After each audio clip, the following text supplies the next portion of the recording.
আৰু মোৰ ক'ব লগা কথা সেইখিনিয়ে যে জুবিন গাৰ্গৰ লগত যিখিনি মোৰ ব্যৱসায়িক লেনদেন আছিলে সেই লেনদেনখিনি ইতিমধ্যে মই প্ৰকাশ কৰিছোঁ। মোৰ হাতত ডকুমেণ্টছ আছে, বেংক ৰেকৰ্ড আছে, গোটেইখিনি আছে। গতিকে সেই গোটেইখিনি তথ্য আমি জয়ন্ত কাকতি আৰু মই জুবিন গাৰ্গৰ যিখিনি কৰ্ম সেইখিনি শেষ হোৱাৰ পিছত মই গৈ গৰিমা শইকীয়াৰ লগত আলোচনা কৰি গোটেইখিনি তেখেতক আমি দাঙি ধৰিম আৰু যিটো পৰ্যায়ত পইচাখিনি ঘূৰাই দিব লাগে সেইখিনি দিয়াৰ ব্যৱস্থা কৰা হ'ব। তাতকৈ বেছি আছে, মই হিচাপটো উলিয়াব দিছোঁ। আৰু তাতকৈ ডাঙৰ কথা হৈছে কি, আজিৰ দিনত অসমৰ ৰাইজে, ভাৰতৰ ৰাইজে, পৃথিৱীৰ ৰাইজে, জনগণে যিটো বিচাৰিছে যে জুবিন গাৰ্গৰ যিটো মৃত্যু, যিটো দুৰ্ঘটনা, সেই দুৰ্ঘটনাত প্ৰত্যক্ষ পৰোক্ষভাৱে জড়িত যিখিনি ব্যক্তি আছে সেইখিনিৰ ওপৰত তাৎক্ষণিকভাৱে তদন্ত লাগে। আৰু মাননীয় মুখ্যমন্ত্ৰীক মই ধন্যবাদ জনাইছোঁ। তেখেতে ইতিমধ্যে কোৱা শুনিছোঁ যে 15-20 দিনৰ ভিতৰত গোটেইখিনি কথা পোহৰলৈ আহিব।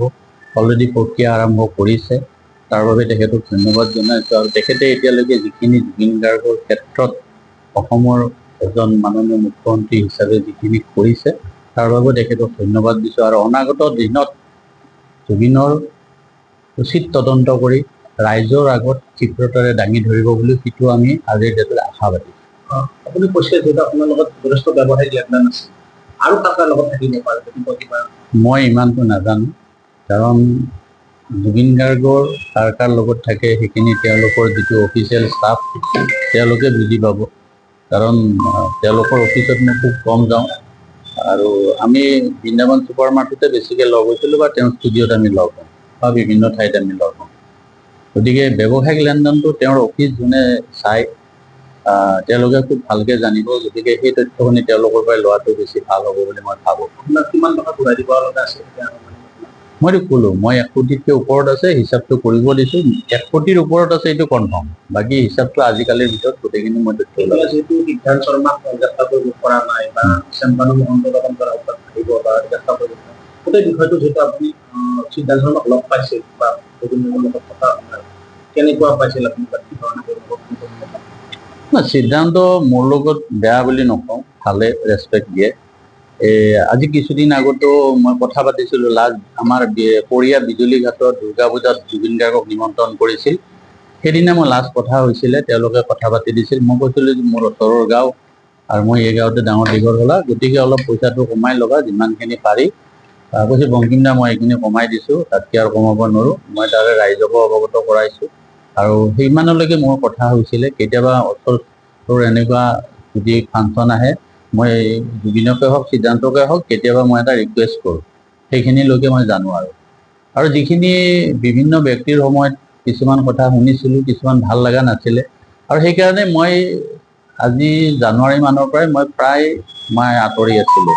ফোনত যোগাযোগটো আছিলে, ফোনত কথা পাতোঁ, কিন্তু তাৰমানে হেৰিভাৱে নাই, লগালগিটো খুব কম হৈছিলে। আমাৰ লাষ্ট 16 তাৰিখে মোৰ লগত কথা হৈছিলে, জয়ন্ত কাকতিয়ে ফোনত লগাই দিছিলে, মোক মাতিছিলে। সমগ্ৰ অসমবাসীয়ে কৈছে যে জুবিনৰ মৃত্যুত কিছু আঁকোৱা ৰৈ গৈছে, তদন্ত বিচাৰে আপুনি? হয়, এইটোতো 100% তাত কোনো সন্দেহ নাই। মই প্ৰথমেই কৈছোঁ আৰু এতিয়াও কৈছোঁ, আৰু শেষলৈকে এইটো থাকিব উচিত তদন্ত আৰু ক্ষীপ্ৰতাৰে।